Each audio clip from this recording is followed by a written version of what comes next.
नमस्कार दोस्तों। आज नवरात्र का तीसरा दिन है। आज माता चंद्रघंटा का दिन है। जैसा कि पहले दिन हमने शैलपुत्री की पूजा की थी, दूसरे दिन माता ब्रह्मचारिणी की पूजा की। आज हम सब ने मिलकर माता चंद्रघंटा की पूजा की। माता चंद्रघंटा के मस्तक पर एक घंटे के आकार का अर्ध चंद्रमा बना हुआ है, जिससे माता का नाम चंद्रघंटा पड़ा। माता की सवारी शेर है। माता की 10 भुजाएं हैं। वो लाल रंग की साड़ी पहनती हैं। माता का वाहन जो है वो शेर है। शेर की सवारी करती हैं।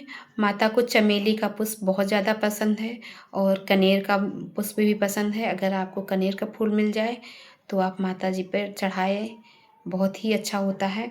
नहीं मिलता है तो कोई बात नहीं।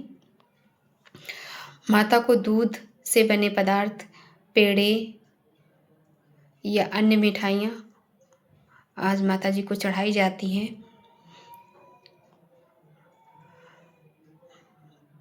माता जी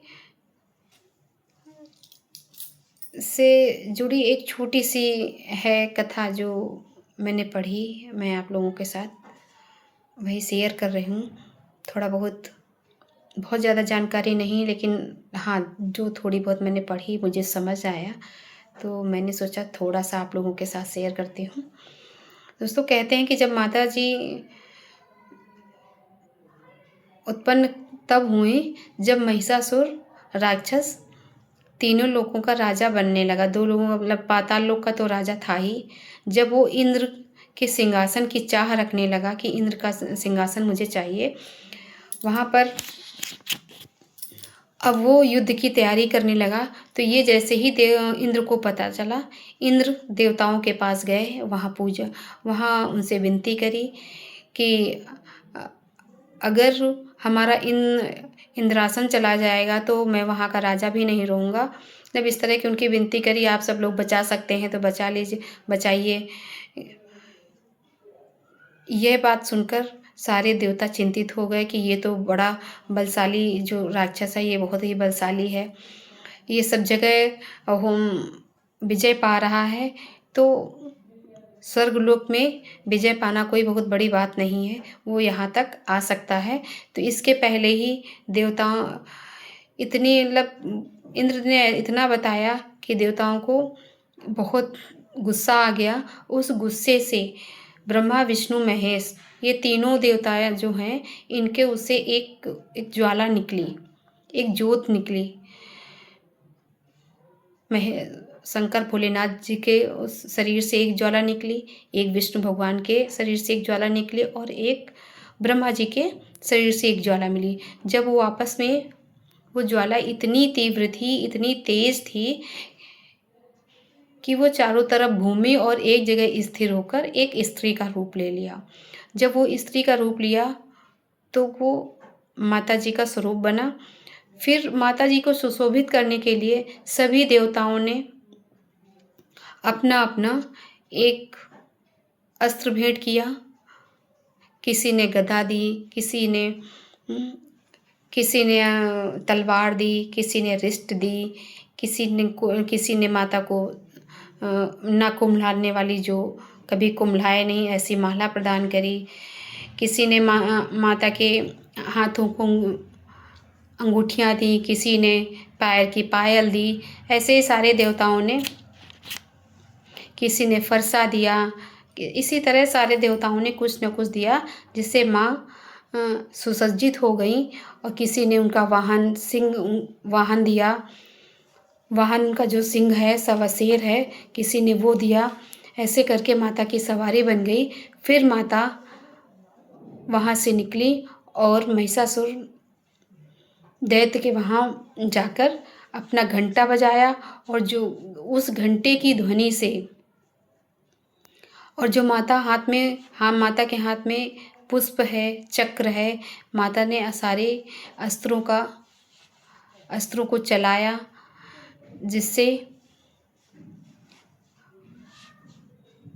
महिषासुर का नाश हुआ। लेकिन महिषासुर से माता जी की बहुत समय तक युद्ध चला था। जब कई वर्षों तक युद्ध चला, फिर कहीं जाके माता ने विजय पाई। माता को तो विजय पानी ही थी, पर एक ये ऐसा था कि देवता उसको हरा नहीं सकते थे।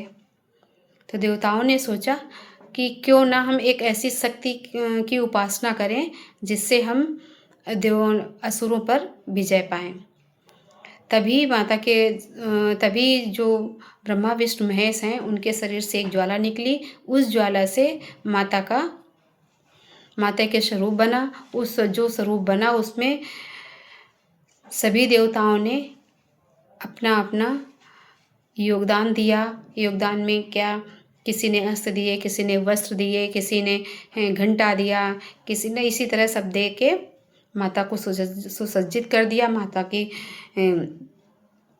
फिर माता वहाँ से प्रस्थान करके महिषासुर से युद्ध की, उसमें विजय पाई और देवताओं का जो राज्य था देवताओं के पास सुरक्षित हो गया। और मृत्यु के लोक के जो लोग थे, पृथ्वीवासी जो लोग थे, वो भी खुश रहने लगे, क्योंकि देवता जो राक्षस था वो मारा गया और माता जी फिर पुनः पार्वती के रूप में शिव जी के साथ रहने लगी। ये छोटी सी कथा थी जो मैंने पढ़ा था। है तो बहुत लंबी, लेकिन मैंने बहुत छोटा सा करके आप लोगों को बताया है। और ये जब व्रत, बहुत सारे लोग व्रत रह रहे हैं नवरात्र में, बहुत सारे लोग नहीं रह रहे हैं।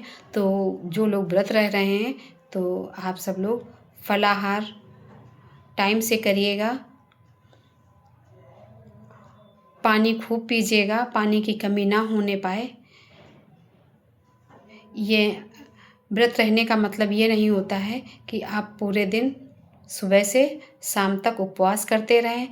और ऐसा भी नहीं है कि आप बाहर ना जाएं, आपको बाहर भी जाना है।